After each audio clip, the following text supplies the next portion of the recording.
Mais uma vez, um Hello Brasil, o país no divã. Hoje eu e o Felipe, a gente tem o prazer, a honra até de receber Daniel Goldberg, talvez uma das pessoas assim mais insiders do Brasil, que já trabalharam dentro e fora do espaço público, dentro e fora do espaço privado, né? Será iniciativas privadas e públicas. O que é isso, Daniel? Quem é você? Quem é o Brasil? A gente sempre começa com essa pergunta. Não é pessoal, mas é pessoal. Então, seja bem-vindo. Deixa eu começar com quem é o Brasil, então. Eu acho que é a mais importante dessas três perguntas com as quais você começa o nosso papo. E obrigado pelo convite. É super gostoso estar na Faria Lima discutindo o Brasil e não mercados. Então, obrigado pelo convite.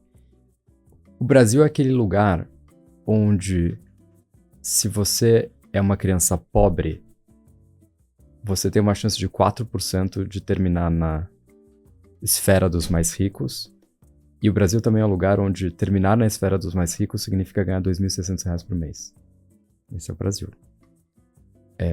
Então, uma de cada 25 crianças pobres hoje no Brasil apenas pode sonhar com ganhar R$ 2.600 por mês.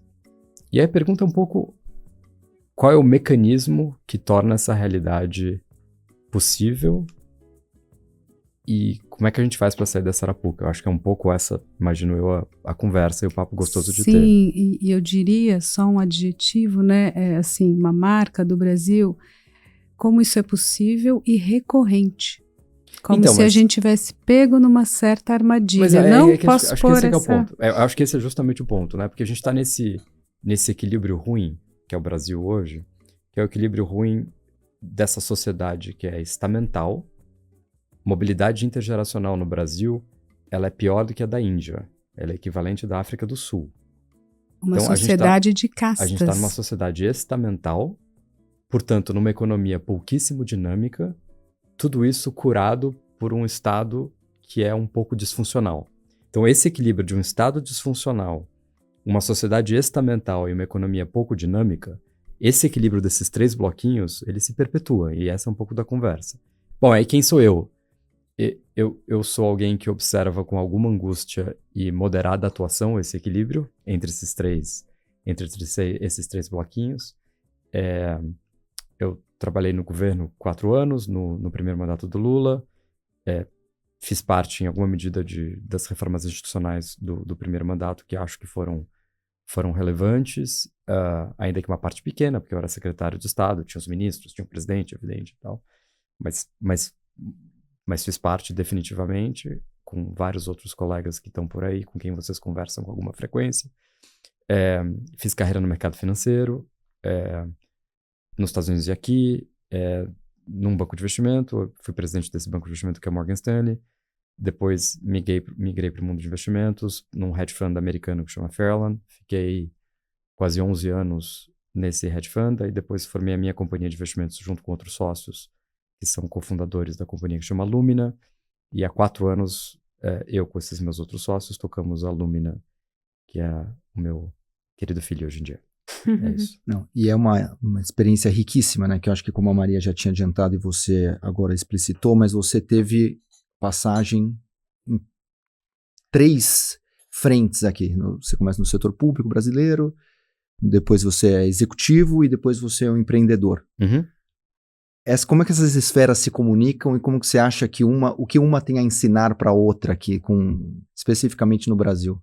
Trabalhar no governo foi de longe o que mais me ensinou. Olha, Em certa medida, trabalhar num banco de investimento foi muito prazeroso, mas me ensinou um pouco menos. e te deixou mais rico. Mas me ensinou um pouquinho menos, a despeito de ter sido uma experiência espetacular. Mas para entender o que é o Brasil, eu tive 2 experiências muito ricas. A primeira trabalhando no governo e a outra trabalhando num fundo de investimentos, num hedge fund global, que investe muito em mercados emergentes, em mercados desenvolvidos, e tentar entender um pouquinho do ponto de vista da dinâmica do mundo da economia e do mundo dos mercados, quais são as similitudes e quais são as diferenças, que a gente fica nessa... Aí, o Brasil oscila entre a ilusão da diferença absoluta, tudo só dá errado no Brasil, nada é tão disfuncional, nada é tão terrível, e a ilusão do excepcionalismo total. O Brasil é incrível, o brasileiro é espetacular, a nossa... É engraçado, e como a gente é muito insular, como economia, como sociedade, e de novo, curados por esse estado, sobre o qual a gente pode falar daqui a pouco, a nossa insularidade se presta a essas ilusões nos dois extremos do espectro, e ter trabalhado numa companhia que olha muito no detalhe a economia de outras combinações que não a brasileira, de Estado, sociedade e mercado, né, te dá um pouco desse ceticismo em todo o argumento que começa com só no Brasil, 3 pontinhos, porque você vê muita coisa. Você investe na Indonésia, você fala, entendi o que é rentismo. Você investe no México, você fala, eu entendo que ter que tomar cuidado com as instituições jurídicas. Você tenta investir numa reestruturação de empresa na França, vai demitir alguém na França para ver quão dura é a CLT aqui no Brasil. Então você começa a adquirir um pouquinho de perspectiva do ponto de vista de desenho institucional, escolhas culturais e atuação do Estado em relação à imagem de livro-texto que a gente tem sobre o que é o Brasil e o que são os outros lugares. Eu acho que isso me foi muito útil também, do ponto de vista desse nosso papo. E acho que isso é interessante porque a gente poderia, né, você falou que a gente às vezes se vê muito excepcional positivamente e às vezes excepcional negativamente. Então isso, clinicamente, puxando um pouco a sardinha para a minha área, seria quase assim, a gente está maníaco-depressivo, não é? A gente se cola muito no ideal imaginário que atrapalha a vida e depois se cola muito no anti-ideal. Será que isso é típico de uma adolescência, né? Será que a gente não precisaria ser mais maduro, maturar como nação e como civilização? Será que é um vício de uma nação jovem? Ou como é que a gente faz para não se achar tão diferente, mas ao mesmo tempo ter problemas sérios, ter objetivos, ter metas, racionalizar o debate, né? Complexificando o debate na melhor uso da palavra razão? Eu vou te responder de um jeito que acho que você não vai gostar. Por favor, isso eu vou gostar. Vamos lá.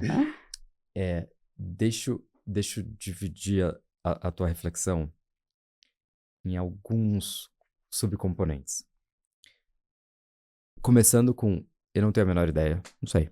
Eu não sei como, não sei se o Brasil tá nessa pré-adolescência, eu não sei se o Brasil é maníaco-depressivo, mas deixa eu te dizer o que eu acho que não ajuda muito nesse debate. Todo mundo vai nesses debates de Brasil e você oscila entre a turma do Sérgio Buarque de Holanda e a turma do Raimundo Fauro. O problema é o patrimonialismo português, o problema é o homem cordial brasileiro, e a gente fica discutindo o que é o brasileiro, como a gente sai, qual que é a índole, como é que a gente sai. Eu sou bastante cético em relação à abordagem que tenta entender o país partindo do cidadão, e eu entendo que isso é completamente antitético com o que você acabou de falar, mas deixa eu explicar meu ponto. Meu ponto é o seguinte, é espetacular estudar abelhas, mas a colmeia é outro papo. As propriedades emergentes da colmeia, elas dependem evidentemente da constituição das abelhas, mas estudar uma coisa é importante para entender a outra, mas são 2 objetos de estudo diferentes. Estudar o formigueiro, que como organismo, é uma das criaturas, se você puder chamar de criatura, é uma das entidades, que eu acho que é um termo melhor. O formigueiro é uma das entidades mais resilientes da biologia. E a formiga é super frágil. Então, essa coisa do entender o Brasil a partir do brasileiro, ela é útil, mas ela é super limitadora. Super, eu acho. Então, a pergunta, eu acho que é importante, é menos qual é a herança cultural do brasileiro, ou quão patrimonialista e estamental é o Estado português, e qual que é o código de valores do brasileiro. Mas voltando ao começo do nosso papo, como raios a gente parou nesse equilíbrio ruim?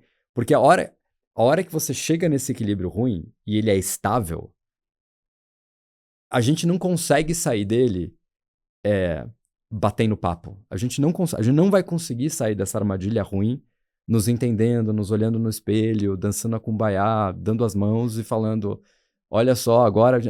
Eu talvez eu esteja num momento muito cético e desesperançoso, e eu tive uma semana difícil, então talvez seja isso, mas assim... Melhor cenário, aí vem a verdade, manda bala aí. Não, é que eu acho que no Brasil a gente precisa de alguns choques, voltando à minha analogia da colmeia, né? O que faz essas propriedades emergentes da colmeia se deslocarem e o comportamento da entidade coletiva mudar? O que faz? É choque ambiental, é falta ou excesso de alimento, são fatores... Você precisa mudar o equilíbrio, você precisa mudar o equilíbrio comunitário. E um choque de realidade, né? Então eu acho que no Brasil, o que a gente precisa... Bom, que sei eu, mas meu receituário para como é que você choca a colmeia para deslocar o equilíbrio para algum outro lugar, né? Precisa ser realmente a gente precisa mudar a ecologia do Brasil para continuar com a minha analogia de biologia e biologia evolucionária. Você precisa mudar a ecologia do Brasil. Como é que você faz isso? Como é que você faz um choque de baixar a barreira à entrada no Brasil? Como é que você dá um choque de concorrência no Brasil? Como é que você tira a possibilidade de captura do Estado e da economia por determinados grupos no Brasil? Como é que é o jogo? Como é que você chacoalha o Congresso? Como é que você... Então tem uma combinação de coisas que eu acho que você deveria tentar engenheirar como sociedade, e a questão é quem é o você aqui? Como é que você sai desse círculo, né? Então, e a gente depende em certa medida. Então, eu acho que o equilíbrio é tão ruim no qual a gente chegou no Brasil que eu, pessoalmente, acho que a solução ela não se dá fora do Estado. Eu acho que o choque começa por uma reorganização do Estado partindo do Estado. Eu sou um daqueles que acha que o voto é importante, a eleição é consequente de vez em quando, e de vez em nunca ela é muito consequente. E acho que a gente está num equilíbrio ruim, e acho que a gente precisa de um doido que chegue e fale o seguinte, olha, eu vou apanhar para burro, mas eu vou aumentar a contestabilidade e baixar a barreira de entrada geral aqui no Brasil, eu vou baixar a tarifa de importação, eu vou discutir Zona Franca de Manaus de um jeito que eu sei que vai deixar metade do Congresso emputecido, e eu vou falar com a população numa tradição que é uma tradição quase populista, mas que no fundo tem a ver com respeito à democracia, que é você tentar como líder ser menos liderado e mais inspirador e falar com a população, que não é razoável gastar 7% do PIB com favores, subvenções e benefícios. Não é razoável. Não é razoável num país... Para pensar, cara, o que é o Brasil? O Brasil é um país que recolhe, sei lá, uns 38% da riqueza produzida todo ano, do bolso esquerdo, né? O Estado. Antes de fazer isso, a gente tem um índice de desigualdade, um Gini de uns pontos 56, 57, alguma coisa assim. Aí você recolhe 38% do PIB, gasta uns 46% do PIB, em troca desse fluxo maluco de riqueza saindo do bolso esquerdo para o bolso direito, você reduz a desigualdade mais ou menos em uns 10, 20% no máximo. Que é um negócio louco. Essencialmente, você troca a água da piscina inteira para encher o aquário todo final de dia. É um negócio assim, completamente disfuncional. Você olha o que o Estado brasileiro faz. O Estado brasileiro é aquele Estado que gasta com educação a mesma coisa que o CDE e, de alguma forma misteriosa, consegue entregar dinheiro no gasto por aluno mais ou menos 1/4 do que o CDE gasta. Assim, como é que você consegue gastar a mesma coisa e o dinheiro para a formação do aluno é 1/4? É um troço completamente maluco. Aí, quando você abre o capô, e vai ver o que está acontecendo para esta máquina ser uma máquina que é muito pouco desconcentradora de renda, que é uma coisa que me incomoda pouco, sendo franco, e muito destruidora de mobilidade intergeracional, que é uma coisa que me incomoda muito. Outra coisa, a gente foca para burro na desigualdade estática, que é onde você está na fila do buffet hoje versus o último. E isso é tão pouco importante do ponto de vista do dinamismo da sociedade. Assim, você... Tipo, qual é a vida que seus filhos vão ter? Essa é a pergunta. O que torna a sociedade dinâmica... O que torna uma sociedade dinâmica é qual é a vida que seus filhos vão ter. Não é onde eu tô na fila e o que o meu vizinho tá comendo. Se o meu vizinho tá na frente ou atrás na fila do buffet, sabe? Então eu acho... Desculpa, é uma longa resposta. Não, mas tá ótimo. Mas eu acho... Eu acho que a gente precisa de uma destruição radical de barreiras e de um choque de oferta para mudar o equilíbrio da colmeia. E eu não sei como isso é possível, mas você deu algumas direções. Mas tenho suspeitas de como isso é possível. Você tinha falado você falou de como chegamos aqui e como mudar. Aí você deu uma pincelada de como mudar. E como que a gente chegou nesse equilíbrio, ou nesse falso equilíbrio aqui que a gente... Né? Eu acho... Veja, eu acho... Não é de todo incomum. Não é de todo incomum. E aí tem 1 milhão de teorias do porquê isso não é de todo incomum. Na América Latina, por exemplo, você tem essas sociedades soma zero. Essas sociedades predatórias, onde... E, aliás, só um parêntese, só uma breve digressão.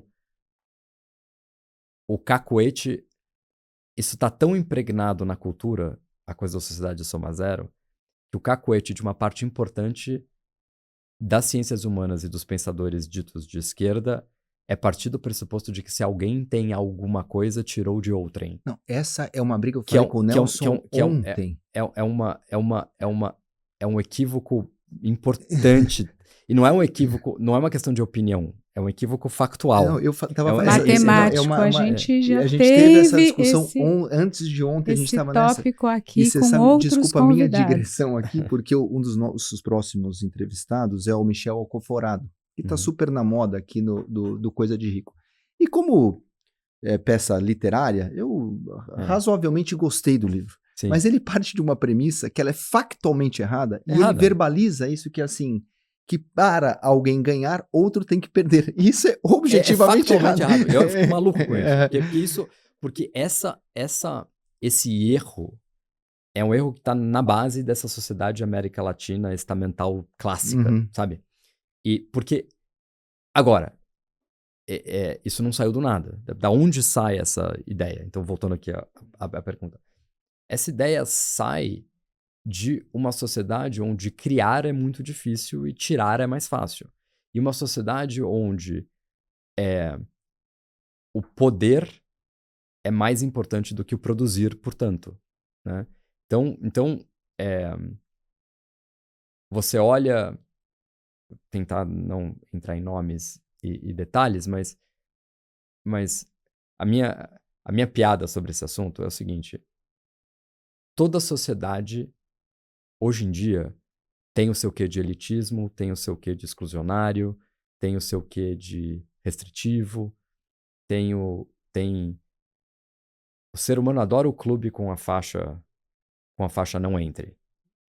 Mas vai num restaurante na Europa, vai na França e senta num restaurante tenta conseguir uma mesa num restaurante disputadíssimo. A pergunta clássica na minha metáfora aqui. A pergunta clássica é quem você é. Vai nos Estados Unidos e tenta conseguir uma mesa disputadíssima. A pergunta clássica é o que você é. O que você fez? Que não tem... Se você entrar num restaurante disputadíssimo e olhar as mesas, grande parte das mesas é gente que fez alguma coisa, que criou alguma coisa, que possui, portanto, alguma coisa. E você pode criticar essa sociedade tremendamente focada no construir, mas ela é focada no construir, não no ter. Nos Estados Unidos, se você tá no topo do topo do topo de uma concentração maluca de renda, porque você fez uma empresa, porque você é o controlador, nos Estados Unidos você angaria muito mais respeito do que se você é o bisneto da família dos Rockefeller. Tipo, nos Estados Unidos, não é assim que você ganha a mesa. Na França, nossa, se você tem o baronato, se você tem o condado, se você tem a tradição, aquela coisa toda. Nossa senhora, nossa, a coisa de o legado da família, etc, etc, que é uma coisa cruel. E no Brasil, como é que você consegue? Quem você conhece? Quem você conhece? É quase que democrático no Brasil. Você chega na cidade, aí tem de tudo. Né? Tem de tudo. Ah, quem você conhece? Como é que você consegue? Eu tenho um jeitinho, eu tenho a coisa, eu tenho o jeito e tal. Então... Ou quando você não paga o metro. Isso. Então, tem uma coisa que eu acho que é a digressão da digressão, mas só voltando à tua pergunta original, que é como chegamos até aqui, essa sociedade estamental, eu acho que isso não é incomum nas sociedades latino-americanas, mas eu acho que tem um pouco a ver. Eu, pessoalmente, eu acho que o papel, a combinação do que se legou de capital social para sociedades na América Latina, com o que se impôs de desenho institucional. Então, essa combinação da tradição do civil law romano-germânica com um capital social que se legou na tradição portuguesa e espanhola, que tem suas características típicas, essa coisa cartorial e desigual e estamental, com a superposição da sociedade de regras, criou em vários lugares da América Latina, e o Brasil é o campeão, assim, o Brasil é o campeão disso. O Brasil é a sociedade de muitas regras e subjetivismo máximo, que é uma coisa contra-intuitiva no limite para alguém que não gosta do novelista russo. Quem gosta de romance russo entende o que é as muitas regras e o subjetivismo máximo. Uhum. Mas para a tradição anglo-saxã, é uma coisa completamente doida. Se você parar para pensar, o mundo das regras deveria ser o mundo da objetividade, não do subjetivismo. A ideia é impessoalidade, Exatamente. né? Isso é o Weber, Exatamente. né? A burocracia nos salvaria, né? O burocrata racional do Weber. Faria a modernidade, né? Mas assim, para pegar um gancho do que você colocou e para voltar na abelha, na colmeia e nesse subjetivismo, acho que tem assim, só para... Você falou, eu vou te dar aqui uma resposta antitética que você não vai gostar. É verdade, por um lado, mas assim, só arrumando um pouco os termos aqui da máquina do debate, a gente tende a associar psique e psicologia e psicanálise com o indivíduo, mas é falso. Então, o que a gente está discutindo aqui é como se fosse um imaginário coletivo, isso que você chamou de cultura, isso que você está trazendo historicamente aqui.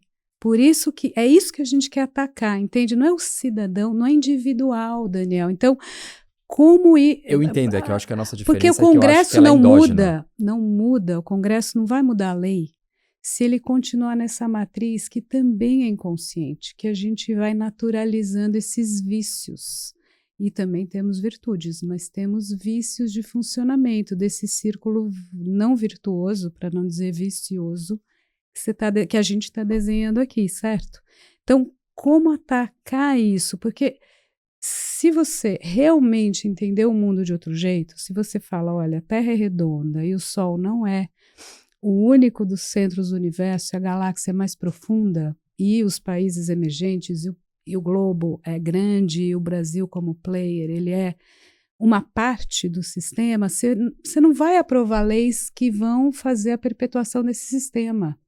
Entende? E não é que é um deputado, ou é o fulano do PP ou do Centrão.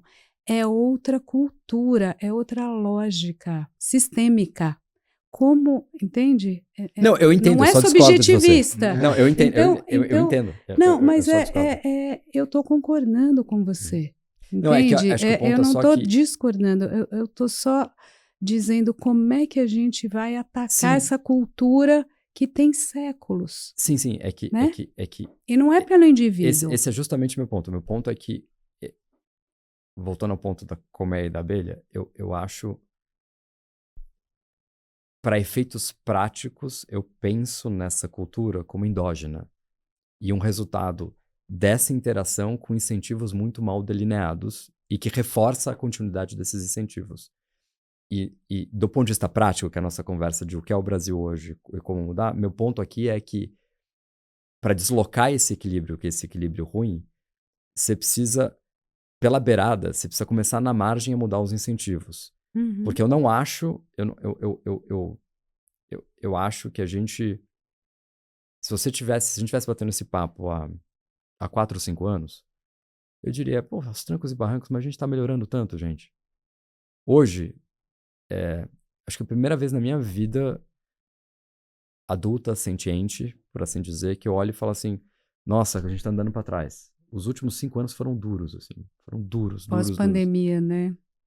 Mas assim, daí pra frente, né? Não, tem alguma coisa que não foi, né? Não foi. Esses últimos 4 ou 5 anos são duros demais, assim. Essa é uma Brasil pergunta em que especial. eu tenho repetido sempre para pessoas que pensam o Brasil. Já fiz para o Malan, fiz, acho que para o Armínio, vou fazer para você, fiz para o Gustavo Franco também. Que é, pô, você tava lá no Lula 1. Você fez pra todo mundo inteligente, pensa no Brasil, e agora você vai fazer pra mim. E tipo isso, você é talvez agora o mais inteligente. Agora acabou a fila de gente esperta. Só podia mandar esse cara, que porra, agora... Não, e vai ser, porque eu não tenho... Você vê que eu volto nessa pergunta, porque ela tem muito a ver com o que você falou aqui, porque eu não sei se a exceção são esses 5 anos ou não.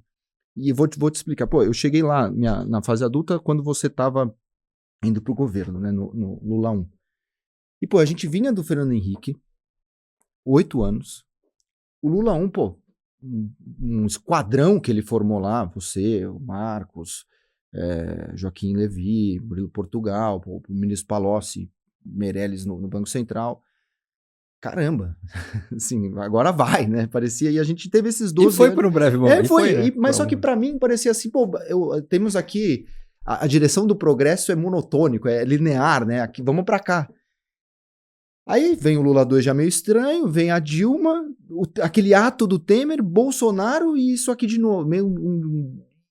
Na verdade, aqueles 12 que pareciam pra mim a tendência inexorável, era uma exceção, então. O Lula 1 que você teve lá, aquilo foi um alinhamento de astros que a gente não vai ver mais. Acho que não. Acho que não. Eu sou mais otimista que isso nesse aspecto e mais pessimista em outros aspectos. Deixa eu começar pelo otimismo e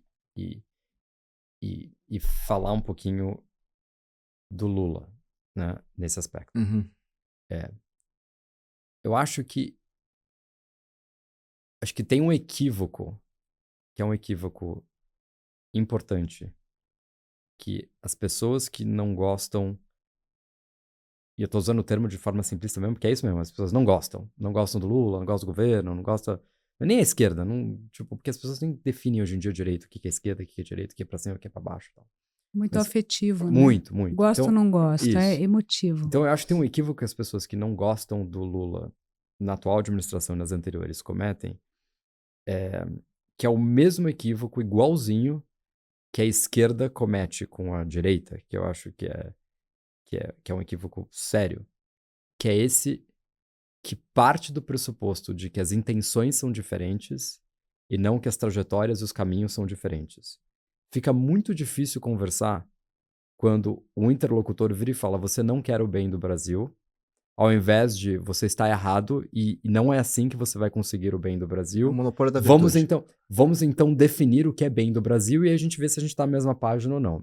Então, voltando aqui à coisa do Lula 1, no período em que eu convivi com o atual presidente, e faz muito tempo, né, o Lula, o presidente, é um sujeito, neste aspecto, quando eu convivi com ele, que de fato, estava, e eu convivi pouco, obviamente, mas que estava preocupado em fazer o bem do Brasil. E tinha algumas concepções das quais eu discordo bastante do que isso significa na prática. Mas essa é uma conversa que você pode ter. Me parece à distância que esse ainda é o problema do presidente. Então não é que voltando ao meu ponto do começo da conversa, ele vai falar assim, isenção de imposto de renda para quem ganha 5 mil reais.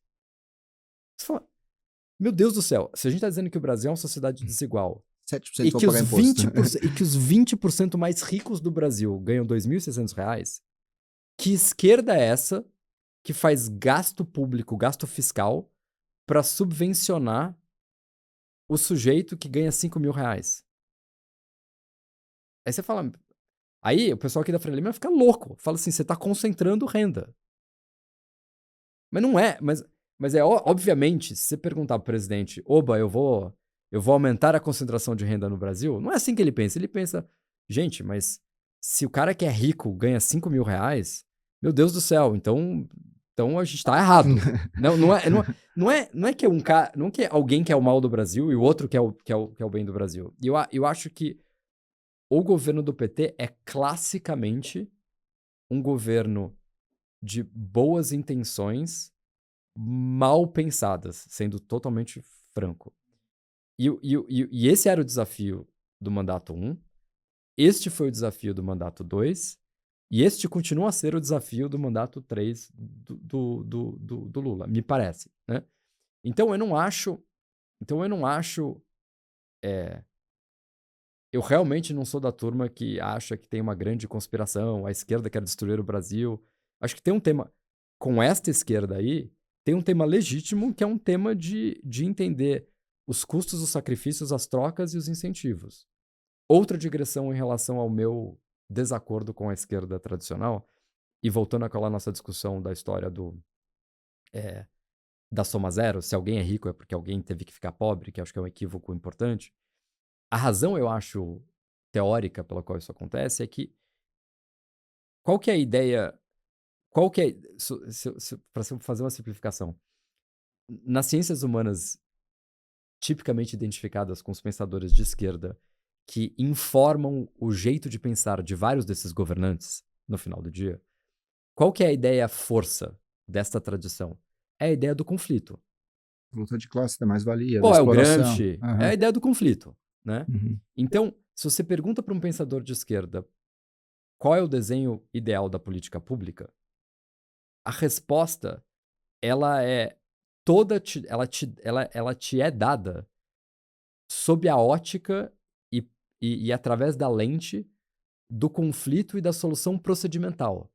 Represente todos, represente a sociedade. O que, aliás, reforça o problema da sociedade estamental que eu descrevi. Porque a pior coisa que você pode fazer quando você desenha política pública é chamar todos numa sala e consensuar, que é o cacoete deste governo, como também era o cacoete desse governo quando eu trabalhei lá. Vamos consensuar, chama todo mundo na sala, vamos dialogar, etc, etc. Como é impossível representar na sala a sociedade em toda a sua complexidade, a política pública que parte do consenso é a política pública que negocia o conflito entre as pessoas que estão na sala e destrói quem está subrepresentado. E torna a sociedade mais desigual, menos permeável, mais concentradora de renda. Então, as boas intenções da esquerda, neste aspecto, são fatais para uma sociedade que quer se oxigenar. Qual é a ideia força das ciências humanas de direita, a economia sendo a clássica dela? A do equilíbrio. Aí você fala de equilíbrio com um pensador na tradição das ciências humanas, que ele fala, ué, é uma abstração, a sociedade nunca está em equilíbrio. Aí você fala, não, mas é um equilíbrio dinâmico, deixa eu te explicar como funciona, a matemática e tal. Não. Isso é uma ficção, isso é uma abstração, e o ponto da ideia do equilíbrio é que você consegue partir de um estado da natureza A para um estado da natureza B, onde todo mundo está melhor, e aí você redistribui, porque você está num equilíbrio, mas isso é uma ficção para a esquerda, porque a redistribuição nunca vem. Então tudo isso é um truque para postergar a discussão do conflito. E a esquerda, ao não estudar o problema do equilíbrio, acaba se furtando a agenda de abundância. E é muito difícil você resolver a pobreza sem abundância. Você pode ser o cara mais justo do mundo na hora de distribuir o pão na sala, mas se não tem pão, não tem o que distribuir. Qual que é o problema da tradição de direita, por outro lado. O problema é que na hora que você fala que não adianta representar todo mundo na sala, porque isso só tira a permeabilidade da sociedade e incentiva ou facilita a captura da política pública, a hora que você fala isso, você cria o reino dos tecnocratas. Porque se é um equilíbrio abstrato e se é a combinação de política pública que é melhor, deixa que eu mato no peito, eu sei o que é melhor. Eu sei o que é melhor. Então, eu não quero ouvir a sociedade porque eu sei o que é melhor para as pessoas. Inclusive, eu faço escolhas intergeracionais e eu hoje vou fazer um mix de política pública que escolhe o que acontece com as vidas pelas próximas 100 gerações. E como elas não estão representadas aqui na sala, deixa que eu sei sobre como é que você faz para manter o tecnocrata, entre aspas, em xeque e sob controle e em diálogo. E em diálogo com quem? Então, a esquerda olha a teoria de política pública da tradição da direita como uma teoria autárquica, absolutamente autocentrada e sem nenhum diálogo. E a direita olha a tradição da esquerda como a tradição proto-sindicalista do vamos sentar todo mundo na sala e vamos resolver e essencialmente tungar quem não foi chamado para reunião. E os dois estão certos. E os dois estão certos. Agora eu quero ver. Como sair disso, Daniel? Não, Como então, seria? Vamos. Liberdade de sonho. De projeto, né? Liberdade. Então, eu acho que do ponto de vista de formulação de política pública, a conversa do eu acho, vamos criar um Brasil melhor, vamos fazer aquilo, vamos fazer aquilo, tem que começar com a definição de quais são os objetivos, como é que você mede os objetivos e quais são as diferenças e similitudes em relação a como você acha que você chega lá, desde que vocês concordem com qual é o lá. Então, a minha saída nessa pequena dimensão, que é a da formulação de política pública, eu acho diversidade super legal, mas a diversidade de você discordar de como chegaram lá, desde que todo mundo concorde em qual que é o lá. Então, eu começaria impondo às pessoas que estão discutindo política pública hoje o ônus de discutir todo mundo que aprova uma lei ou que discute um orçamento ou que discute desenho institucional devia começar tendo que explicar qual é o objetivo e por que aquilo é bom. Antes de entrar na discussão da lei, do quem é beneficiado, quem é machucado, etc, etc. Que a falta de ancoragem em relação aos objetivos da política pública facilita enormemente a captura e torna a discussão uma discussão onde toda vez que quem toma tunga é identificável e quem se beneficia é uma entidade difusa e mal definida, adivinha o que acontece no Congresso? Né? Então, eu pessoalmente acho que esses truques procedimentais são bem importantes, assim. Mas isso é uma coisa bem, bem, bem pequenininha. Olhando o macro e voltando ao começo da nossa conversa, eu realmente acho que eu acho que no Brasil o jeito de deslocar o equilíbrio da colmeia é um choque de oferta, um choque de concorrência e uma redução radical às barreiras à entrada que facilitam os estamentos, facilitam as castas. Eu realmente acredito nisso. O que isso significa na prática? Na prática, eu me convenci de que a discussão no varejinho de como fazer isso com o menor número de dor possível para os operários, para os empresários, para o consumidor, para não sei o quê, eu desisti no equilíbrio atual da colmeia, precisa de um louco dizer o seguinte, daqui a 5 anos, a gente reduziu barreira tarifária em 80%. Abrimos, em 5 anos.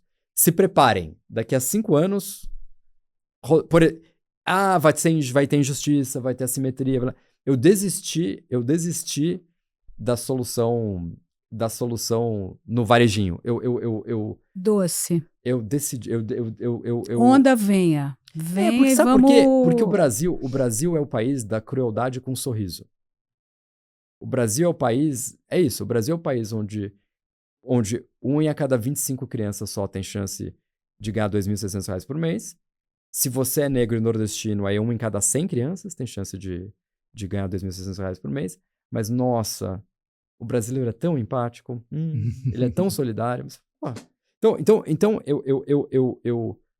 eu acho que o sorriso no Brasil, ele é muito, voltando ao começo da nossa conversa de por que eu acho que o problema está no Brasil e não no brasileiro, é que o sorriso engana para burro.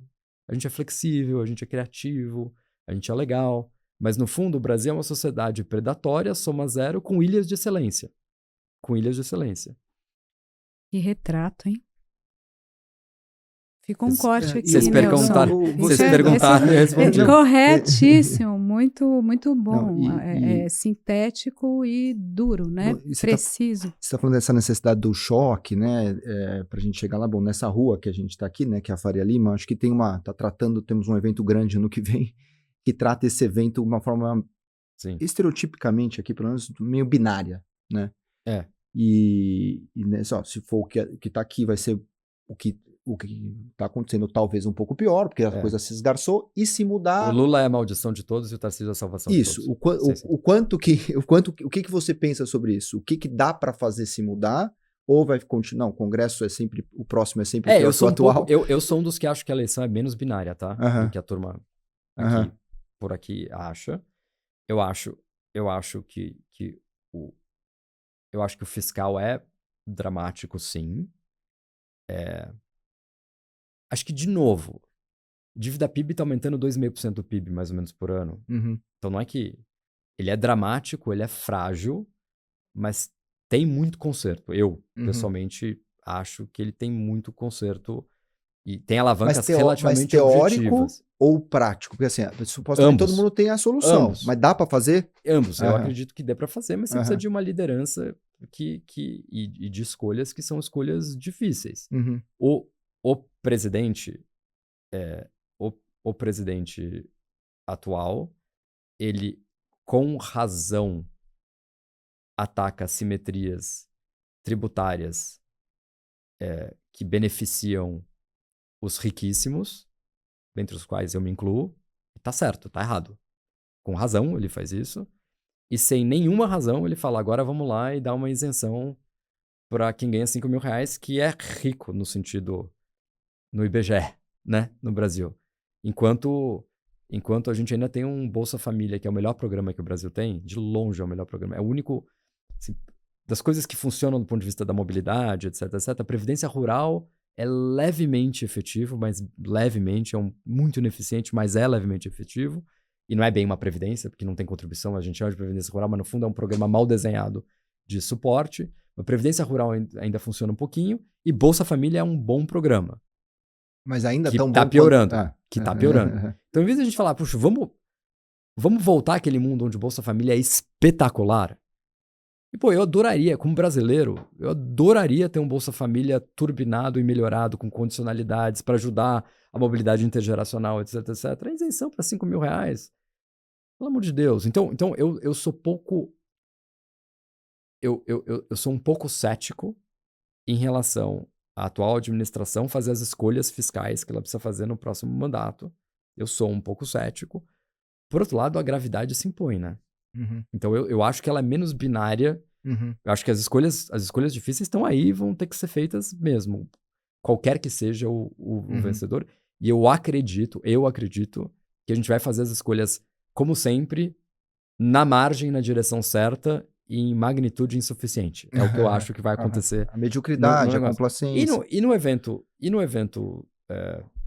evento Tarcísio, ou qualquer que seja o outro candidato da direita... desculpa, deixa eu fazer um outro parênteses. O meu trabalho no governo me mostrou que a gente subestima o papel da agência na história. Quem é importante. Não a direita e a esquerda. Por exemplo, se o ministro Haddad fosse o candidato, eu acredito que ele entende perfeitamente vários desses temas que a gente descreveu e está disposto eu acho que ele estaria disposto a enfrentar discussões dificílimas. E no governo, neste governo, no Brasil, eu não tenho experiência trabalhando em outros governos, quem é a pessoa importa para burro. Assim como quem é o candidato da direita, eu acho que importa também. Então, e acho que o momento em que a sociedade está e as demandas políticas, por exemplo, esse negócio de segurança pública vai ser uma demanda importante.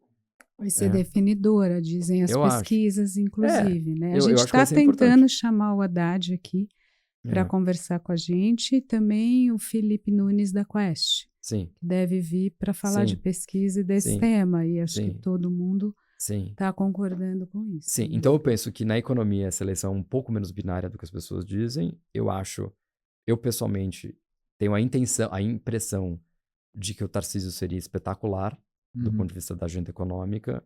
Acho que ele foi um incrível ministro de infraestrutura. Acho que o melhor que eu já vi em qualquer governo.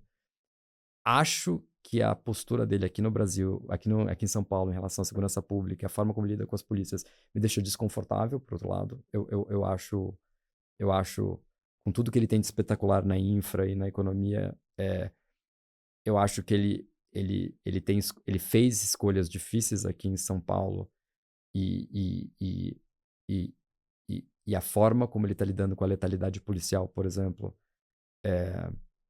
eu acho... Eu entendo as escolhas, eu sei de onde elas estão vindo. Mexer com polícia aqui em São Paulo é uma desgraça, é muito complicado.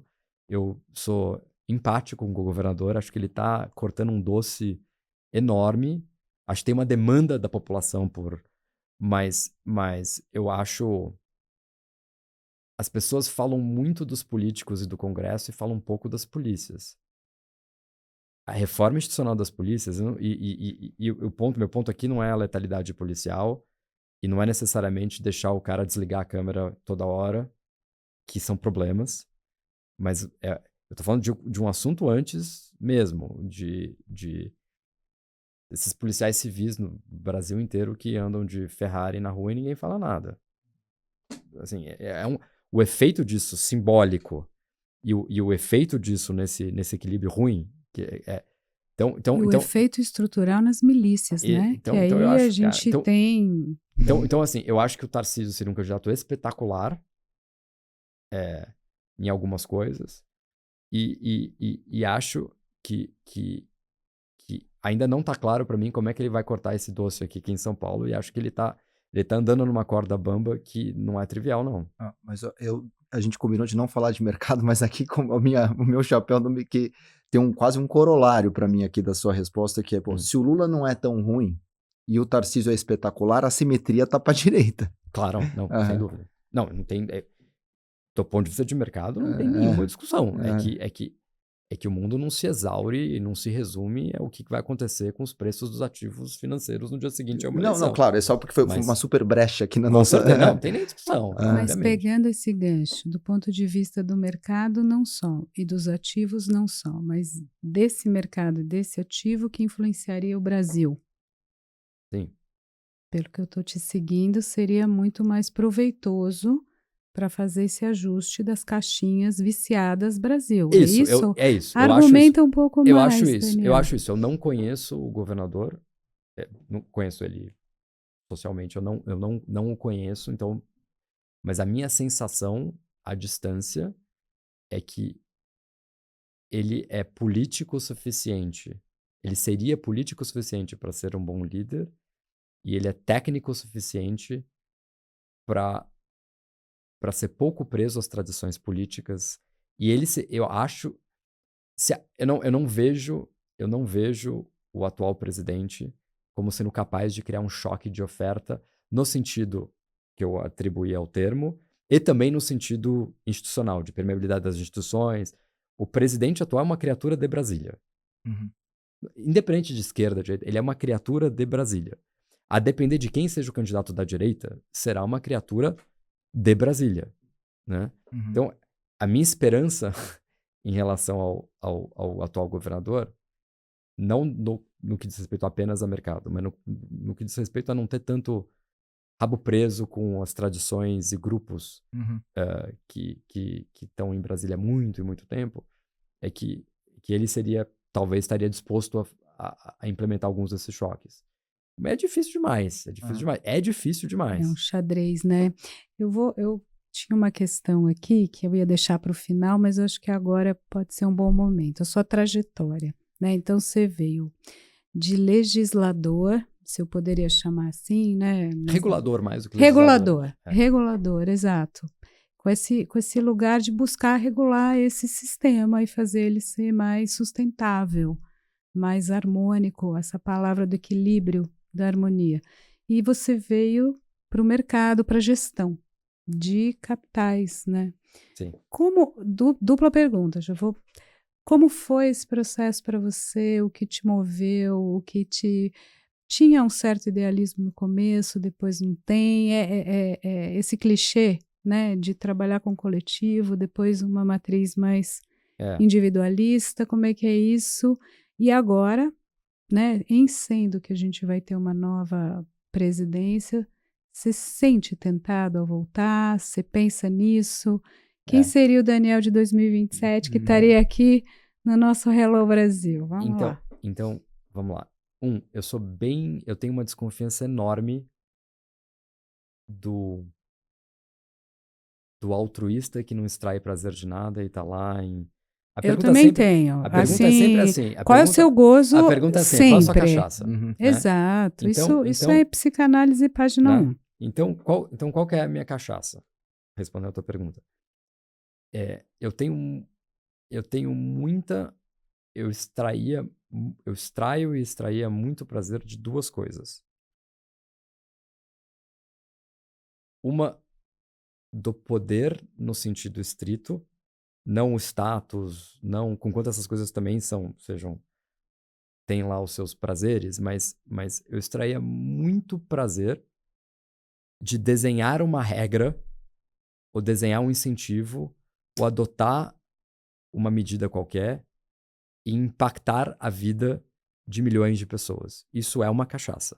A potência, né? Poder como poder fazer. Isso é a etimologia, isso é incrível, isso né? Isso para mim era uma cachaça maluca, assim.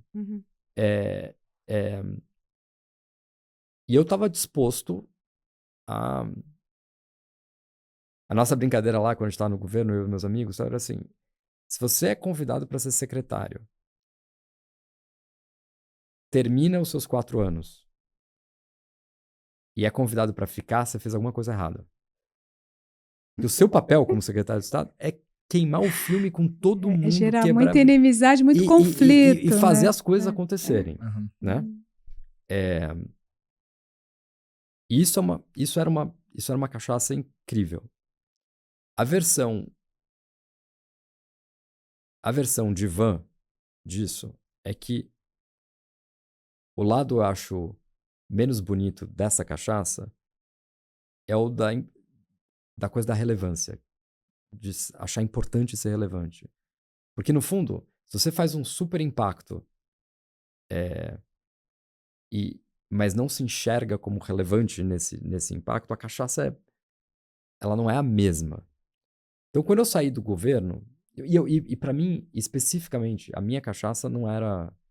E não é muito também a coisa do quanto dinheiro você tem, com quanto, de novo, eu acho nada de errado com isso. Pelo contrário. Mas não era a minha cachaça. Aí eu saí, fui pro mercado financeiro. E eu comecei a nutrir uma outra cachaça. Num banco de investimento, é muito, muito, muito importante você soar certo. Você ser convincente.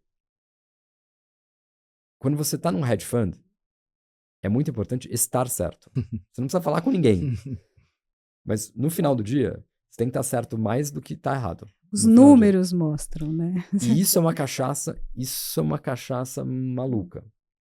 Então, eu migrei da cachaça do gerar impacto com relevância para a cachaça do tentar estar mais certo do que errado. Do prazer intelectual de estar mais certo do que está errado. São duas cachaças diferentes. Eu acho, e eu já tive essa conversa com algumas das pessoas que você mencionou no começo do nosso papo, eu acho que o Brasil, por ser essa sociedade estamental e desigual, em que quem você conhece é tão importante, etc, etc, etc, que é um problema, é um pecado, é o pecado fundacional da sociedade brasileira. Este, que é o pecado fundacional da sociedade brasileira, tem um efeito, o corolário disso, o efeito disso, é que quem vai para o governo muito jovem, como eu fui, ou como o Armínio foi, ou como em fases diferentes, tá? Faz o que quiser da vida depois, na prática. Então eu acho que essa história de eu servir, o serviço público, quem foi? O sacrifício é você ir para o serviço público quando você já fez a vida. Esse é o sacrifício. Uhum. Quando você vai para o serviço público no começo da sua vida profissional, Um trampolim fantástico. o país está te fazendo um favor também. Você não está Uhum. fazendo um favor pro país só. Então, eu acho, só voltando à tua pergunta, eu acho que todo mundo, falando em português, claro, todo mundo que foi pro serviço público no começo da vida profissional e ficou rico, tem obrigação moral de alguma hora, de algum jeito, voltar. É isso que eu acho. Se eu vou fazer isso um dia ou não, são outros 500. Mas no curto prazo, certamente não. Eu tenho uma obrigação com os cotistas dos fundos que eu administro, então não tem a menor hipótese de eu voltar para o governo no curto prazo. Dito isso, todo mundo que foi para governo no começo da vida profissional, saiu e se estabeleceu profissionalmente de um jeito muito precoce, tem a obrigação moral de reconhecer que numa sociedade desigual assim, você sai com uma bagagem que é uma vantagem quase que irreplicável. E que não é porque você é o sujeito inteligente, ou o sujeito legal, ou o sujeito bem formado. Um monte de gente fez as mesmas faculdades que você, um monte de gente... Não é por aí. Então, entenda que você ganhou na loto, vai lá, pega parte do bilhete e toma risco. Porque aí é tomar risco de verdade. No Brasil de hoje, ir para governo é tomar risco de verdade. E acho que todo mundo que se beneficiou deste Brasil antigo tem a obrigação de ir para a trincheira em algum momento. Eu acho isso mesmo de verdade. Eu queria abrir uma nova frente aqui, acho que está gravando no dia subsequente a uma decisão monocrática o próprio STF porque você falou uma frase da última vez que a gente gravou um outro podcast, que foi uma frase maravilhosa, que até deu matéria no Pipeline, que hoje eu considero o melhor, inclusive, veículo de finanças e economia da Malu, que as leis melhoraram muito e os juízes pioraram muito. Cara, essa frase foi repetida, me causou tanta dor de cabeça. Então, vou causar de novo para você. Você mantém o que você disse? Tem um esgarçamento institucional grande no Brasil? Absolutamente mantenho. Uhum. Eu absolutamente mantenho, a despeito da dor de cabeça. O Brasil é o país onde nos últimos 5 anos as leis melhoraram dramaticamente e os juízes pioraram de forma importante. Sim, mantenho o que eu digo.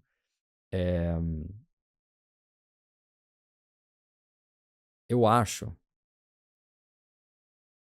que, a despeito do nosso fetiche coletivo em discutir o Supremo Tribunal Federal e o protagonismo político dos ministros, e faz parte dessa disfuncionalidade, né? Essa coisa de vai num Starbucks nos Estados Unidos, cidade grande, vai num Starbucks em Chicago, pede um daqueles, sei lá o que, mocha latte, não sei das quantas, senta com um jornalzinho ou com o seu tablet, que agora não tem mais jornal, no final, no fundo de um Starbucks, e vê um chefe da Suprema Corte, um Justice Roberts, assim, entrando no Starbucks, sentando lá no final, vê quanto tempo demora, nessa hipótese, para alguém reconhecer o chefe da Suprema Corte americana num café numa cidade grande nos Estados Unidos. Aqui no Brasil, o Alexandre Moraes não pode sair na rua. Uhum. É o ultra protagonista. Isso tem... Eu entendo... Virou esporte nacional discutir o Supremo, o que é chocante. Se isso não simboliza o que é a sociedade brasileira, nada mais simboliza num país onde o letramento funcional é o que é, onde a sociedade estamental é o que é, onde os problemas de saúde e educação são o que são, e onde a alienação política é o que é. O fato de todo mundo saber quem é o Alexandre de Moraes e discutir isso na rua é chocante, assim, pra mim. Adendo que chama Xandão.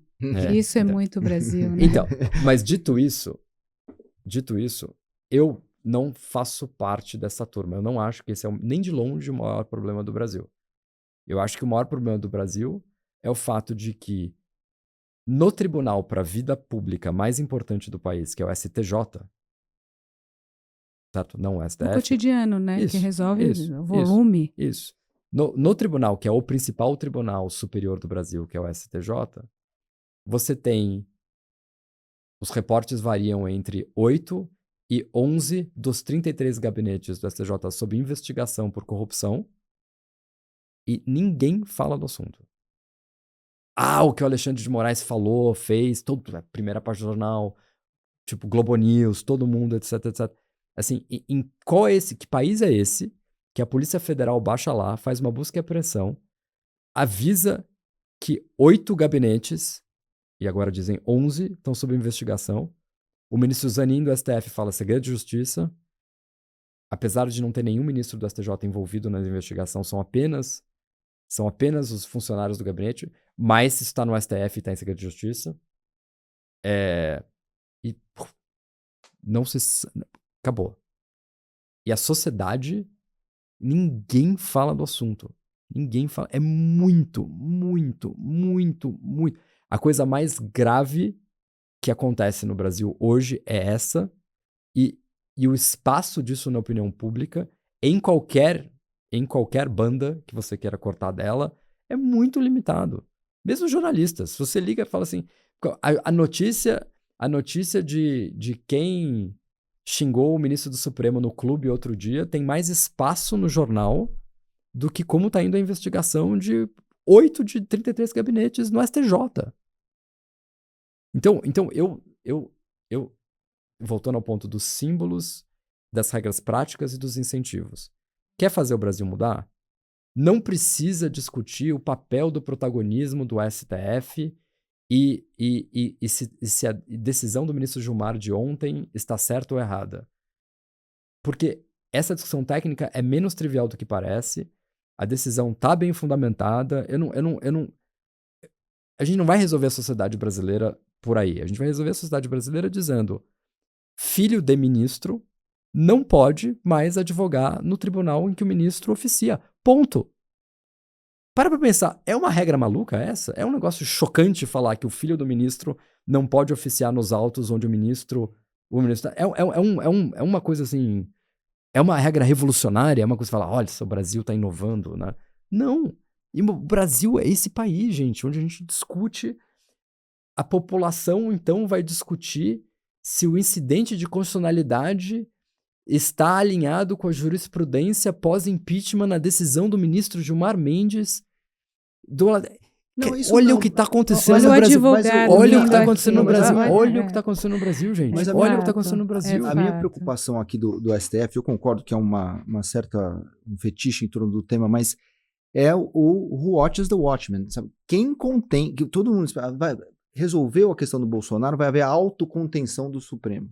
E não tem autocontenção. O negócio... E aí, você delibera sobre quem pode te empichar.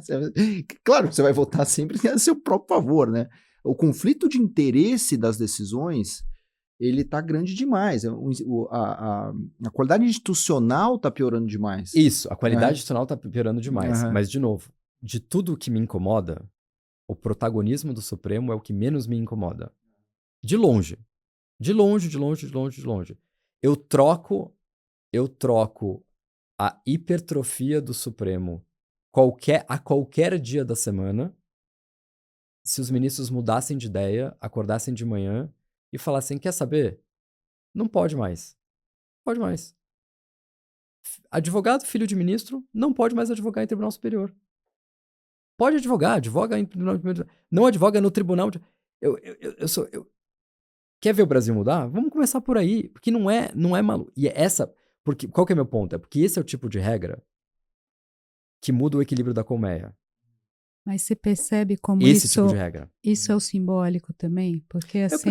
Eu percebo. Mas... a gente já discutiu aqui em outras conversas.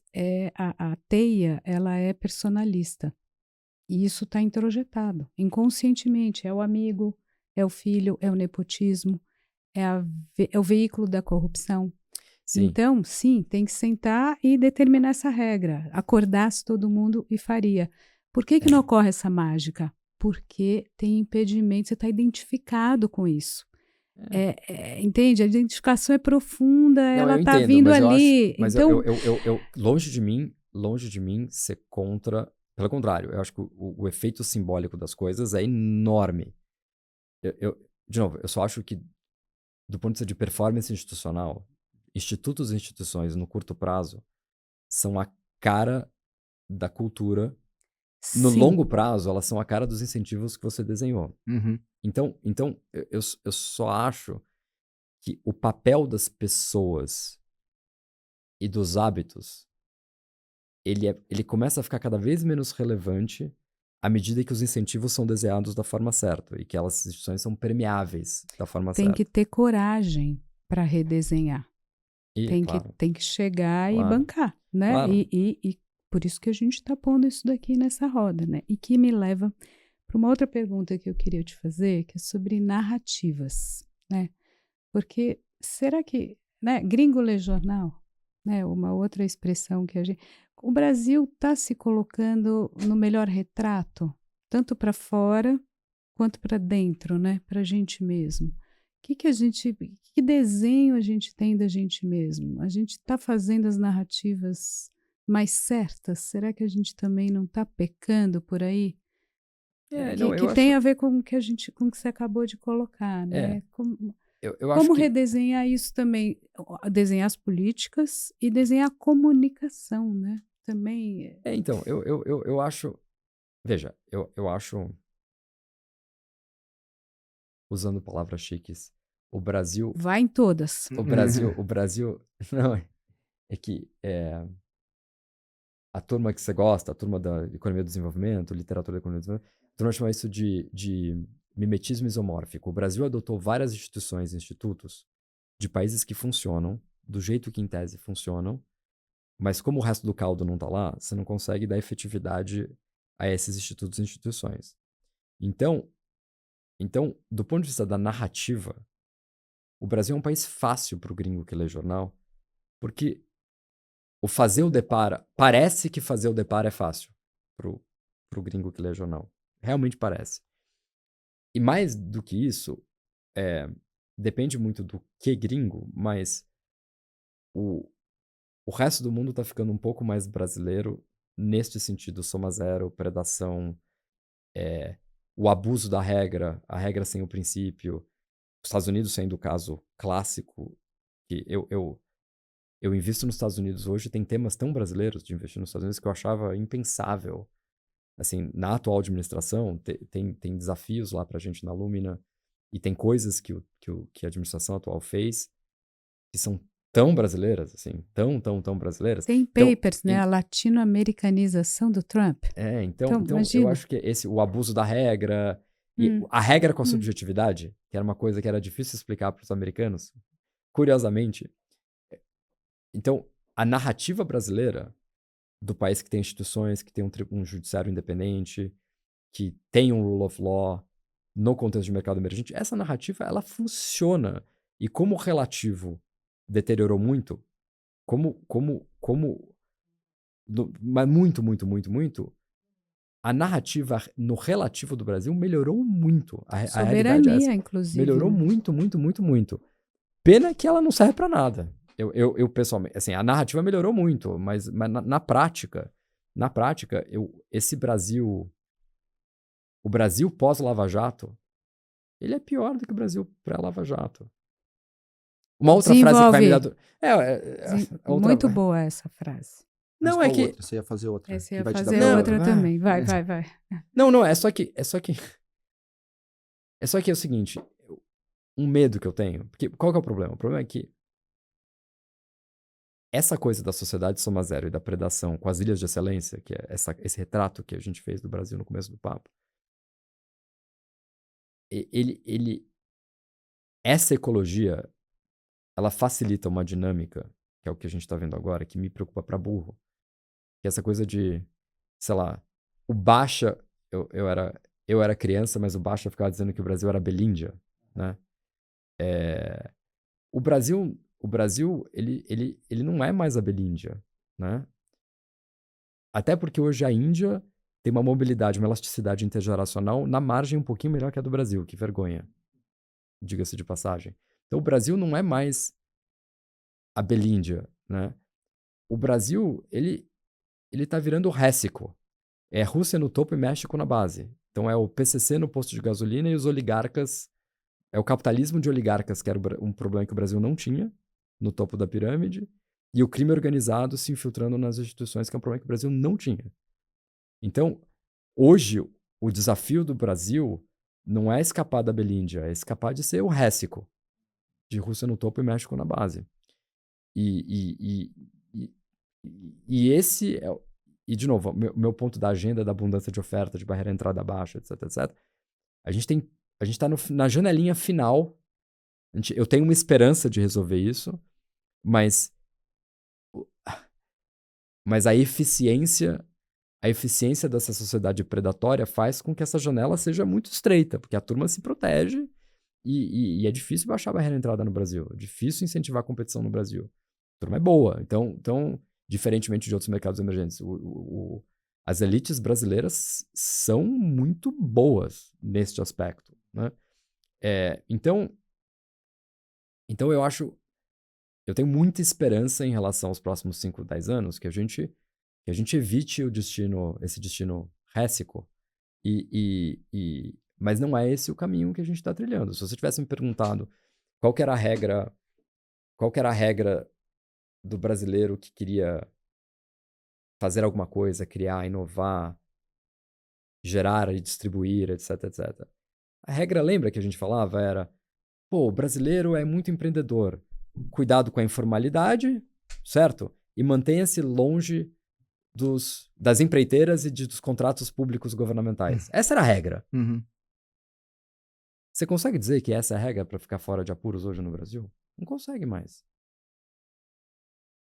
A regra antes, quando teve Lava Jato, e os gringos me perguntavam, e aí? Sabe o que eu falava para eles? Eu falava, você quer uma prova de que o Brasil é um mercado emergente, onde o judiciário é independente, pro bem ou pro mal, a despeito das eventuais críticas e elogios que diferentes grupos, gangues, tribos, famílias possam fazer a Lava Jato, independente disso tudo, você quer uma prova de que o judiciário é independente? Olha aqui a Lava Jato.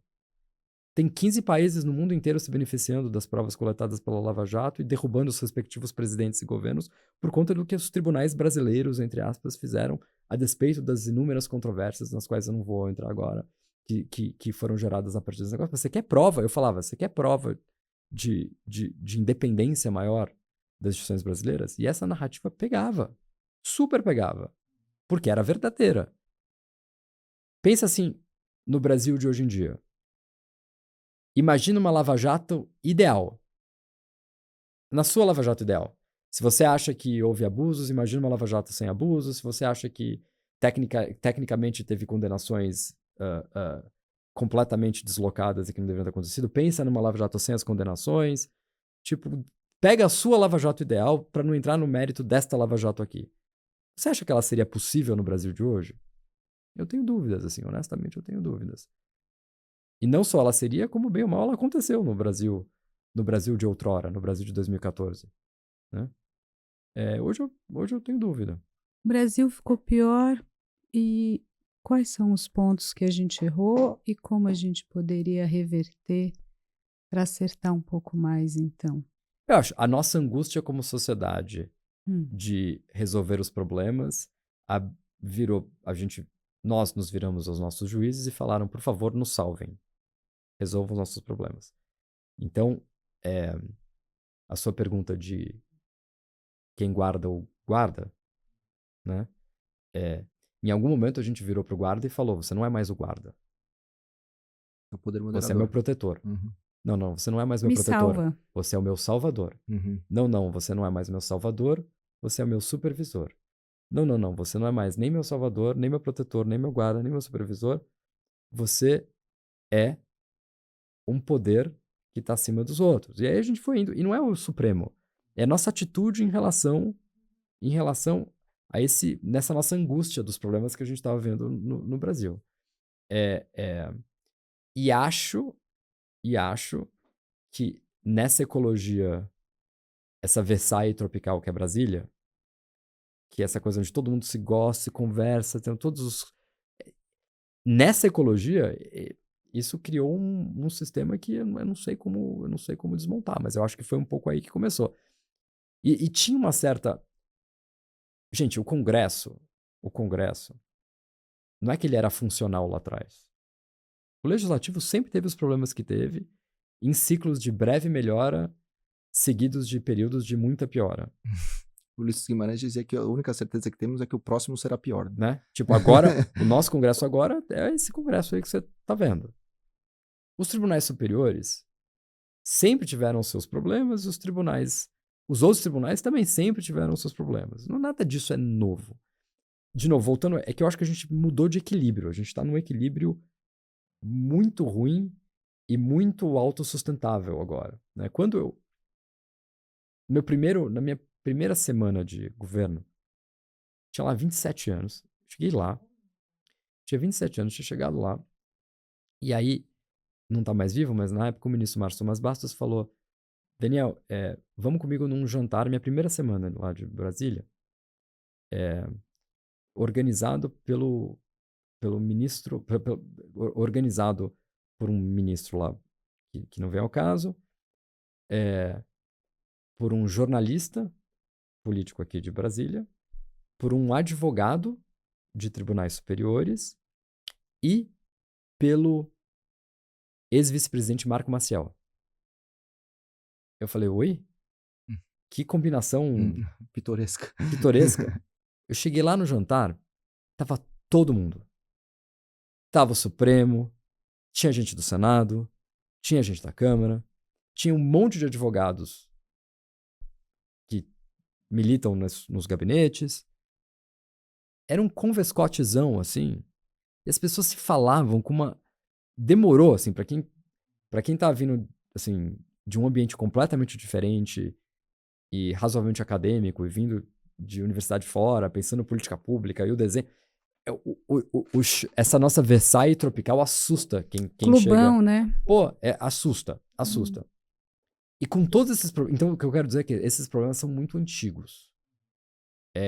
Mas, quando teve um tema de constitucionalidade do Plano Real, que tinha que ser despachado no Supremo, e na época, o então ministro da Fazenda, que foi um cara espetacular como ministro, assim, espetacular, que é o Palocci, quando ele virou e falou, a gente queria que você ir lá e despachasse com o Supremo, eu fui, a pedido do então ministro da Fazenda, eu fui lá explicar uma fórmula, um problema da inflação, do carrego inflacionário, que era o tema da constitucionalidade da transição, na implementação do Plano Real. Foi um caso que chegou até o Supremo, muito famoso e tal, uma briga de 2 bancos e tal.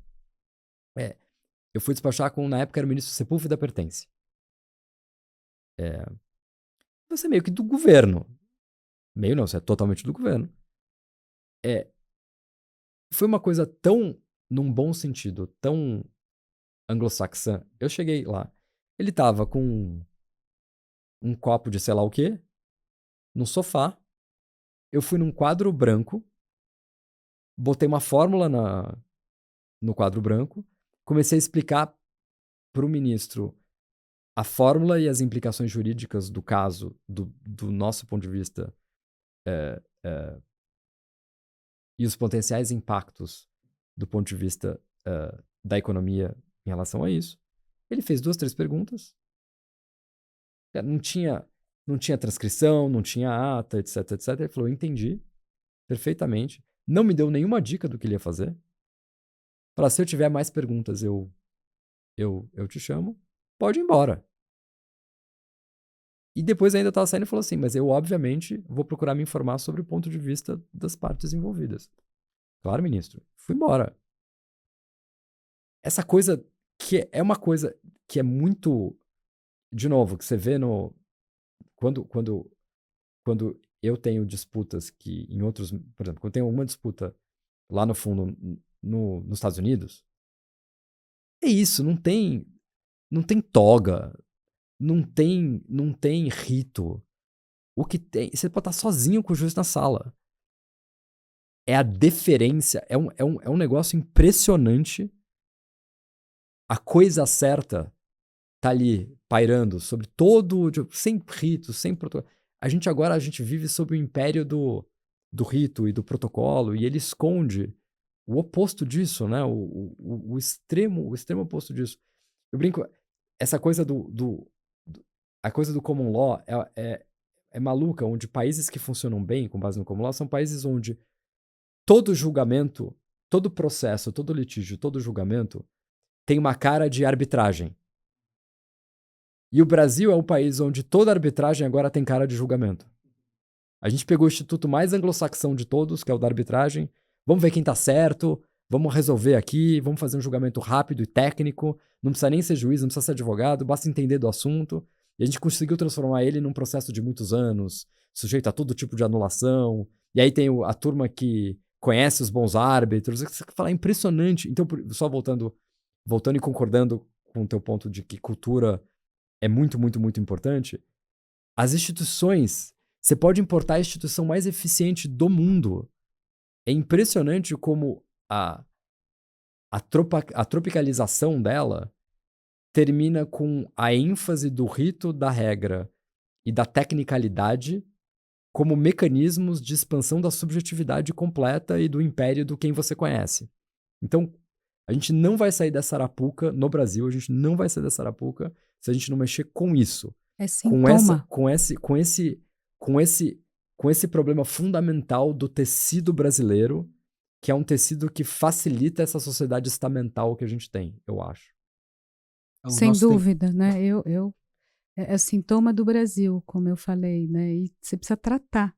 Se você não trata, ele repete. Essa é a pulsão quase mortífera, né? Então, mas o antibiótico é esse choque de oferta no sistema político, na economia, nos mercados, esse choque de contestabilidade, esse choque de oferta, esse choque sem de risco de concorrência, Collor. esse choque de oxigenação. Para te provocar um pouquinho. Não, é que isso não tem nada a ver. Eu sei que não tem. Absolutamente mas, nada a ver com o sim. Collor. Eu acho que eu entendo que o Collor teve essa iniciativa de baixar a tarifa de importação por um breve momento, mas eu acho que a abertura da economia brasileira é uma das poucas coisas decentes que ele disse, longe de ser o que ele fez na prática, e não tem nada a ver com o choque heterodoxo, com as outras tantas coisas que ele fez, né? Eu neste campo, para deslocar o Brasil desse equilíbrio, eu realmente acredito que mexer com subsídios e subvenções no fiscal, com proteção tarifária no empresarial e com os incentivos de como o sistema político se relaciona com a sociedade no campo da administração e no campo da adjudicação, que é o campo do judiciário, com determinadas regras que oxigenem radicalmente o que a gente está vendo hoje, eu acho que esse é o receituário para a gente sair dessa arapuca. Agora, é uma janela estreita, né? É uma janela estreita. Nosso tempo está super avançado aqui, mas eu queria te ouvir sobre duas coisas Claro. aqui, e aí a gente pode caminhar para o final. Primeiro, eu queria te ouvir, assim, dada a sua experiência, acho que poucas pessoas poderiam falar sobre isso com profundidade e com qualidade como você, e queria te ouvir sobre Master, o que você quiser falar. Não queria fazer nenhuma pergunta, não sei o quanto que você se sente confortável, mas acho que seria um desperdício não te ouvir sobre o tema. E depois, qual o problema da Faria Lima? Para alguém que fez um doutorado antitrust, mercado, política.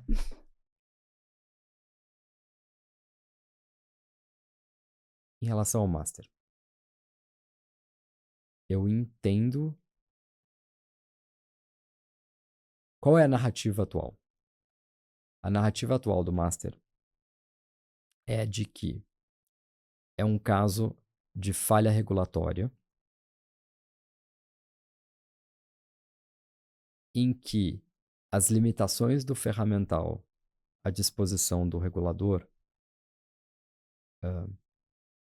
explicam um pouco a existência do Banco Master como a gente o conhece agora, e que eu vou usar o termo em inglês porque é o termo técnico, é o termo da hora, de que o moral hazard de você ter o seguro depósito viabilizado pelo FGC com um banco que entra e oferece qualquer que seja o rendimento, possibilitaram a existência disso, que a gente precisa resolver esse problema do moral hazard para que um novo Banco Master não se repita. Eu discordo bastante dessa narrativa atual. Por quê? A história de que teve um assalto na escolinha hoje de manhã, porque tinha cachorro, tinha portão, tinha cadeado, tinha vigia, mas não tinha cerca elétrica.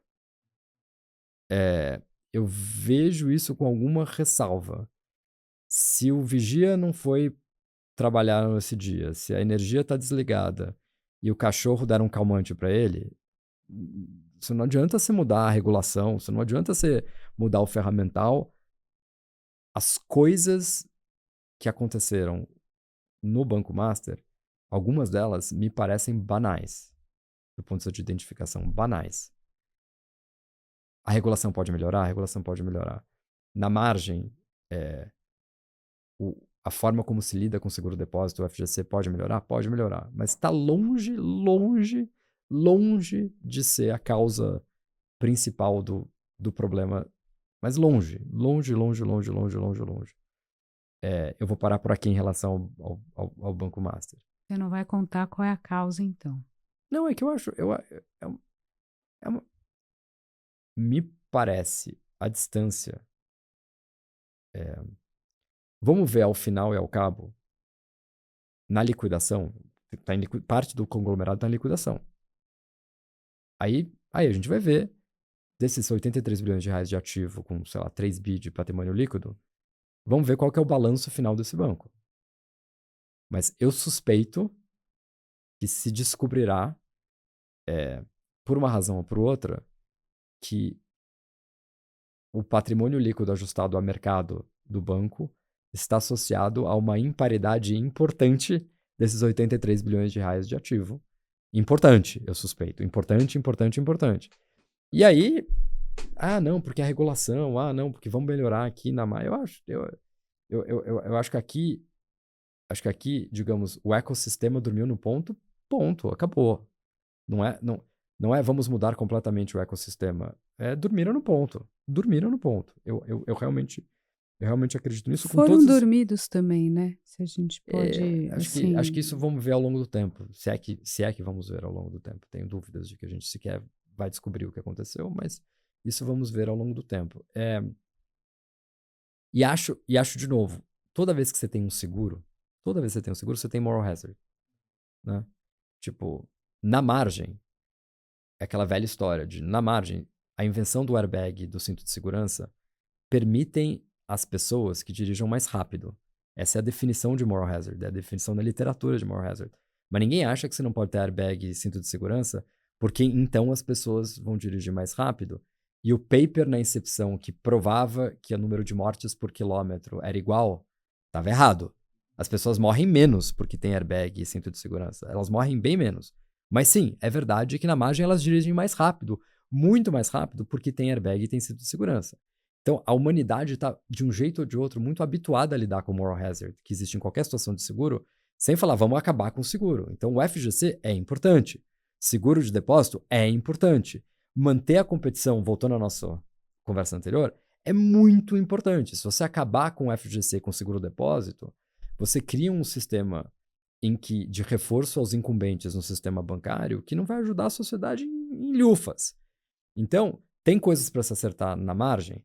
Se um banco vai lá e, entre aspas, é segurado pelo FGC e te oferece 1 bilhão% do CDI para captar o depósito e a plataforma que distribui esse negócio fica com metade desse spread segurado por todo mundo via FGC, evidentemente que esse sistema pode melhorar. Então vamos limitar o seguro. Você sabe que você nunca vai perder, seu principal ajustado, sei lá, a taxa livre de risco. Você tem o seguro FGC. Mas se alguém te promete 200% do CDI, esses 200% do CDI não estão garantidos. Aí você vai perguntar por que o banco está te prometendo todo esse retorno. Tem 1 milhão de coisas que você pode fazer na margem, sim, para melhorar a regulação. Mas dizer é um moral hazard e tudo é culpa do moral hazard, me causa muita preocupação, porque no final você vai acabar detonando a concorrência num setor importantíssimo para a economia, o setor onde eu participo, que é o setor financeiro, intermediação financeira. Em relação à Faria Lima, eu não acho que a Faria Lima tem um problema. E Não, acho nesse que... sentido que você fez uma provocação de achar a Faria Lima... No começo você tinha feito uma crítica em off aqui, você me falou, eu tô um pouco mais à esquerda do que a Faria Lima típica, né? Primeiro, eu não acho que a Faria Lima tem problema nenhum nesse sentido. Eu acho que... Mas ela eu acho que o pensa ponto... pouco o Brasil, ela é muito Não, eu acho que não. ensimesmada. Eu acho que não. Aham. Acho que nenhuma... Pelo contrário. Se você visite qualquer guilda que você queira e pergunte o que eles acham do Brasil. Já tentou discutir o Brasil na Fiesp nos últimos 10 anos? Já tentou discutir o Brasil na CUT? Já tentou discutir o Brasil no CRM? Ou no CFM? Já tentou discutir o Brasil na AJUF? Na OAB? Eu não acho... Eu acho que as pessoas do mercado financeiro estão entre as que mais pensam o Brasil e muitas delas querem genuinamente que o Brasil melhore. Dito isso, qual é o problema da Faria Lima? Dito isso, qual é o problema da Faria Lima? É o problema de qualquer guilda. É uma bolha, assim, meio bizarra. E as pessoas, algumas delas, têm bastante pouca experiência lidando e enxergando com as coisas sobre as quais elas vaticinam, né? Então, sei lá, dá um exemplo de uma discussão que eu tive com um grande amigo meu aqui na Faria Lima sobre... E lá mesmo na Lumina a gente teve essa discussão extensivamente. Quando o Bolsonaro, acho que num intuito bastante populista, lançou o auxílio emergencial, que era o consignado com base no Bolsa Família do Bolsonaro, né? Não, do Bolsonaro. Quando o Bolsonaro... Não, sim. Né, quando o Bolsonaro lançou aquele auxílio emergencial, o consignado entre aspas, do Bolsa Família, e aí todo mundo discutiu se fazia sentido, não fazia sentido, se era militar, não era militar. Eu tava tendo essa discussão lá na Lumina sobre esse negócio. A gente tava discutindo se fazia sentido, não fazia sentido, o que era, qual que era a perda esperada, como é que construir a curva, etc, etc. E eu fiquei próximo de uma comunidade em Vergel do Lago, lá no Lagoas, por conta do Covid, a pandemia, etc. E um cara faz um trabalho incrível. Que é uma dos adensados urbanos, uma das comunidades mais pobres do Brasil, né? Porque pobreza de verdade, pobreza extrema na grande cidade hoje no Brasil, ela é menos frequente, né? Então, mas no norte e no nordeste, você tem muita favela ainda, onde você tem no norte e no nordeste pobreza extrema com problema de fome, com problema de desnutrição sério, etc. Que é uma coisa que no Rio, São Paulo, você não tem mais no sentido estrito, né? Então você quer falar com família que está no percentil 1 a 4 da distribuição de renda no Brasil, em aglomerado urbano. Onde é que você... Lá em cima, né? E aí eu botei esse cara no Viva Voz e falei: fulano, a gente tá discutindo aqui esse consignado aí do auxílio. Vem cá, o pessoal tá tomando empréstimo aí, 400, 600 reais. Ele toma empréstimo pra quê? Ah, Daniel, é só um problema isso, porque chega esse final de ano, o pessoal vê a propaganda e tem muita pressão das crianças para comprar chocolate e Danone em casa. E o pessoal tomando empréstimo para comprar Danone. De novo, você está falando de renda per capita de 400 reais. Né? Eu não acho que as pessoas entendem o que é financiar esta família contra o auxílio emergencial do próximo mês. Não necessariamente acho que as pessoas do governo que desenharam esse programa entendem o que é isso, e certamente não me parece que as pessoas que investem nisso aqui, ou investiram nisso na Faria Lima, entendem a dimensão. Talvez entendam, mas pelo menos lá na Lumina, claramente a gente não entendia. Até botar o cara na Viva Voz e começar a descrever o que é um empréstimo, o que era, etc, etc. Então, só para dar um exemplo, uma coisa que aconteceu com a gente lá, falando do que aconteceu com a gente. Então eu acho que tem como em qualquer grupo homogêneo, e a Faria Lima não, ela é extremamente homogênea, a facilidade de criar a câmara de ecos, ela é enorme. Então, não é que ela pensa pouco o Brasil, ela pensa mais o Brasil do que quase qualquer outra comunidade homogênea no Brasil. Mas o nível de homogeneidade dela é, assim, extremo, eu acho. Então, facilita muito essa coisa da câmara de repercussão dos próprios ecos, facilita muito essa coisa da bolha, e acho que é legal de vez em quando você tentar botar a cabeça pra fora e tentar entender qual que é a perspectiva do outro nisso. Sei lá. Eu te perguntei desse jeito, assim, eu concordo muito, se eu estiver pensando, se você estava falando, me veio a figura do Esteves na cabeça, e eu acho que é para uma pessoa para quem eu já falei diretamente, de tipo, eu acho que você empurra o Brasil muito mais na direção correta do que a percepção das pessoas sobre No caso dele, certamente. Mas eu não acho que é a média das pessoas. Se você no top management, sim, você, o Armínio, o Esteves, o Queirala, tudo bem. Isso aqui é uma galera, mas se você desce um pouquinho para um middle management da Faria Lima, eu acho que a falta de engajamento com o país, ou da noção do que é o Brasil, ou desconhecimento do que é o Vale do Jequitinhonha, do que é essa sua comunidade, assim, é um distanciamento tão grande. E eu entendo as guildas. Só que assim, cara, você tá numa posição e 99% da sociedade tá numa outra que você desconhece. E você sequer olha para isso. E você acha achar que o Brasil é a Faria Lima. Essa para mim é a minha... Então, é que eu realmente acho...